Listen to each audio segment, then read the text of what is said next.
जय हिंद दोस्तों। आप लोगों में से बहुत सारे लोग ऐसे हैं जिनको यूपीएसआई का फॉर्म भरना है, लेकिन उनमें ये कन्फ्यूजन बना हुआ है कि ईडब्ल्यूएस में उनका प्रमाण पत्र संख्या नहीं है, या उनका प्रारूप 5 जो है उसको अपलोड करें कि जो एनओसी मिला है उसको अपलोड करें। क्या अपलोड करें? इसमें से किसी का एनओसी में मतलब पत्र संख्या ही नहीं है तो एनओसी नंबर क्या डालें, या जो सर्टिफिकेट है ग्रेजुएशन वाला उसका प्रोविजनल डिग्री है उसमें आप लोग जो एप्लीकेशन नंबर है वो डालें या डॉक्यूमेंट नंबर होता है वो डालें। इन सारी चीज़ों डाउटों को मैं दूर करने के लिए ये वीडियो बना रहा हूँ। वैसे मैं इस पे वीडियो बना चुका हूँ, लेकिन कमेंट बहुत ज़्यादा इसी सब चीज़ के बारे में आ रहा है, इन्हीं तीनों टॉपिक के बारे में। तो मैंने सोचा कि एक वीडियो बना के आपका सारा डाउट दूर कर देता हूँ। मैंने यूट्यूब पे चेक किया, पूरे यूट्यूब पे वीडियो नहीं है इसके संबंध में कुछ भी। तो मैंने सोचा ये सही रहेगा कि आपको मैं वीडियो बना के आपको बिल्कुल आपको क्लियर कर दूं कि बाकी कोई डाउट ना रहे, ये आपका फॉर्म गलत ना भरा जाए। तो आइए वीडियो को शुरू करते हैं। सबसे पहला डाउट यही दूर करते हैं कि जो एनओसी होता है उसमें कौन सा चीज़ अपलोड करना है, और फॉर्म 5 को लेके आपका जो भी चीज़ है इसको स्पष्ट करता हूँ।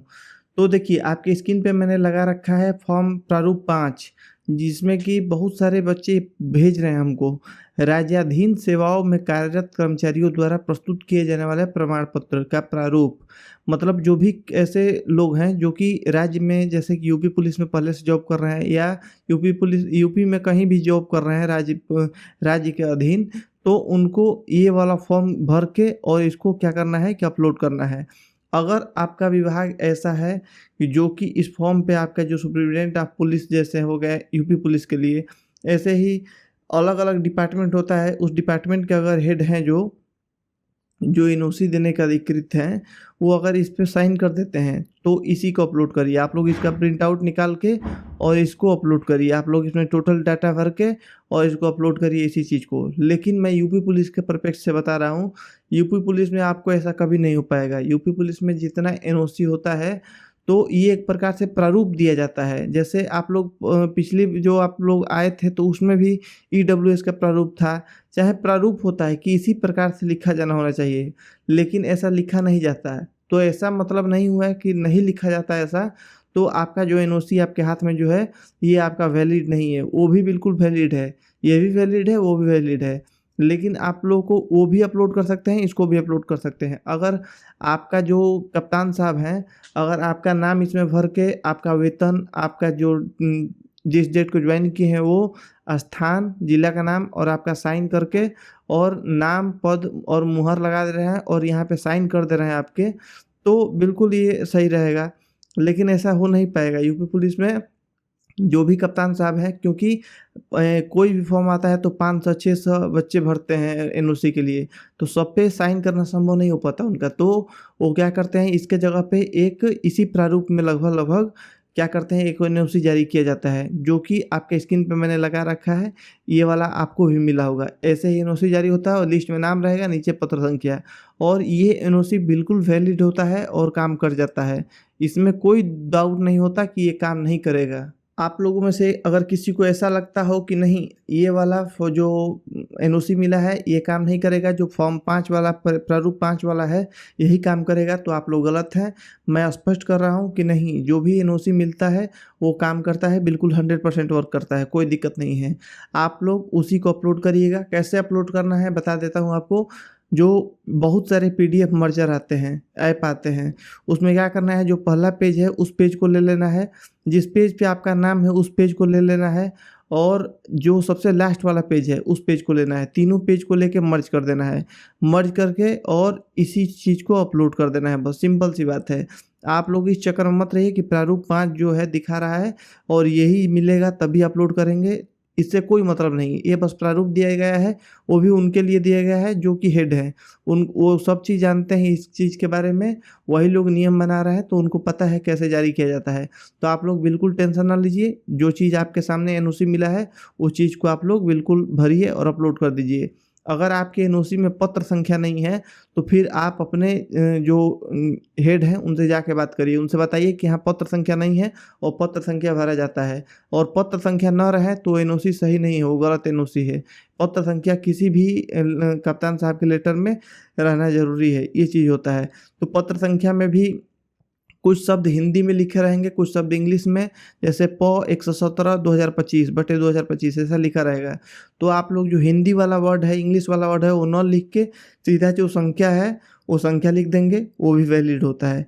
ये होता है एनओसी अपलोड करने का तरीका। अब आपको कुछ डाउट है एनओसी के बारे में तो आप लोग कमेंट करिए। अब बात करते हैं ईडब्ल्यूएस को लेके। ईडब्ल्यूएस में बहुत सारे बच्चे ऐसे हैं जो बोल रहे हैं कि हमारा ऑफलाइन बना है तो उस पर पत्र संख्या या एप्लीकेशन नंबर नहीं रहता है, तो हम लोग क्या करें।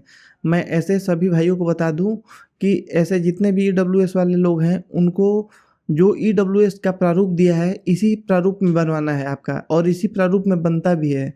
मैं आपके स्क्रीन सामने लगा रहा हूँ प्रपत्र 1 जो प्रारूप दिया गया है। प्रारूप 4 जो है प्रपत्र 1 में उत्तर प्रदेश सरकार का होना चाहिए, सेंट्रल का नहीं होना चाहिए, जिसपे कार्यालय का नाम रहता है, आर्थिक रूप से कमजोर ऐसा लिखा रहता है।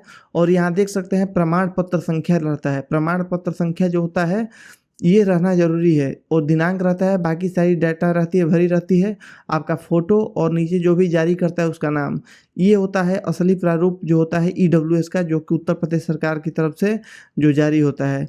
तो आपका जो ईडब्ल्यूएस है इसी प्रारूप में होना चाहिए। उदाहरण के लिए मैं अपना ईडब्ल्यूएस आपके सामने दिखा रहा हूँ, जबकि मेरा पुराना है, मैं नया बनने के लिए दिया हूँ।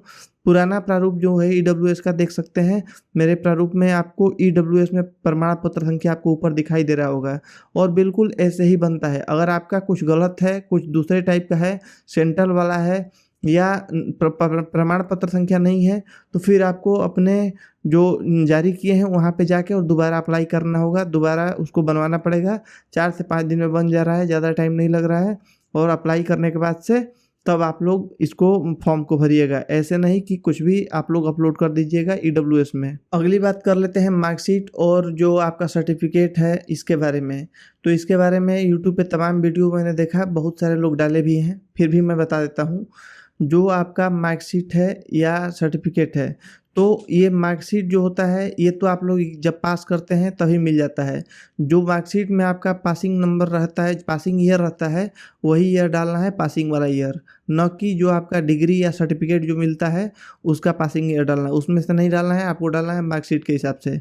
दूसरा चीज़ ये है, अगर प्रोविजनल है उस पर नंबर नहीं है, तो अगर आपके पास है ही नहीं, अगर मार्कशीट है ही नहीं, मतलब आपका डिग्री है ही नहीं, तो भी फिर चाहे आप लोग तो ईजिली उसको क्या कर सकते हैं, मार्कशीट को ही अपलोड कर सकते हैं दोनों जगह पे, और जो नंबर है उसको डाल दीजिएगा।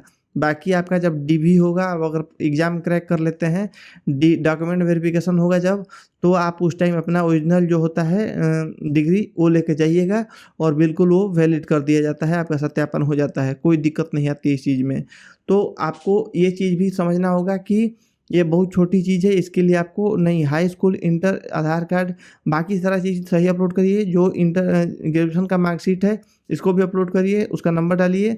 दूसरा चीज़ ये है कि जब इस आपका डिग्री डालने का है, डिग्री है अगर तो डाल दीजिए, नहीं है तो फिर कोई दिक्कत नहीं। अगर डिग्री नहीं है, आप चाहते हैं अगर अपने घर से बनाना, तो फिर डिजी लॉकर पे भी ऑप्शन है बनाने का। मैंने खुद अपना बनाया है डिजी लॉकर से, और यहीं से अपलोड भी हो जाएगा। आपको अगर नहीं पता है तो आप कमेंट करिए कि डिजी लॉकर से कैसे बनाया जाता है, मैं आपके इसके लिए एक वीडियो बना दूंगा, कैसे डिजी लॉकर से अपना डिग्री लिया जाता है, इस चीज़ के बारे में बता दूंगा। दूसरा चीज़ ये है कि यूपी पुलिस में जो फॉर्म होता है रिजेक्ट नहीं किया जाता है, बहुत कम रिजेक्ट किया जाता है। जो रिजेक्शन होता है वो होता है डॉक्यूमेंट वेरिफिकेशन में। अगर आपका कोई दिक्कत है तो भी आपका कॉल लेटर आ जाएगा, हर चीज़, एडमिट कार्ड आ जाएगा, लेकिन आपका जो रिजेक्शन होगा, अगर कुछ बड़ी खामियां हैं तो फिर आपका रिजेक्शन होगा कब, जाके डॉक्यूमेंट वेरिफिकेशन में। तो आप लोग इतना टेंशन मत लीजिए, जो फार्म भरिए और तैयारी करिए और अपना सिलेक्शन लीजिए। अपने माइंड से मैंने जितना चीज़ होता है जो कि डाउटफुल था वो चीज़ मैंने बताने की कोशिश की है, बताया है मैंने। आप लोग बिल्कुल चैनल पे भरोसा करिए। आप जितने भी बच्चे ऐसे जो होंगे यूपी पुलिस से जो जॉब कर रहे होंगे, जुड़े होंगे, तैयारी कर रहे होंगे, तब से जुड़े होंगे, उनको पता होगा कि जो भी मैं जानकारी देता हूँ बिल्कुल जेन्युइन जानकारी देता हूँ। इसमें कोई मतलब वो नहीं कि आपको कुछ गलत सीधा बताऊँगा, नहीं, जो भी बताता हूँ बिल्कुल जेन्युइन बताता हूँ। जो लोग जानते हैं पहले से उनको पता होगा। अगर आप पहली बार आए हैं तो आप लोग भरोसा करिए, भरिए, और चैनल को जरूर सब्सक्राइब करिए। सब्सक्राइब करते हैं तो हमको बहुत बड़ा मोटिवेशन मिलता है कि हमारे इस वीडियो से इतने बच्चे जुड़े हैं, तो हमको मोटिवेशन मिलता है आगे फिर वीडियो बनाने के लिए। तो चैनल को सब्सक्राइब करिए, अपने दोस्तों के साथ शेयर भी करिए। मिलते हैं अगले वीडियो में, तब तक के लिए जय हिंद।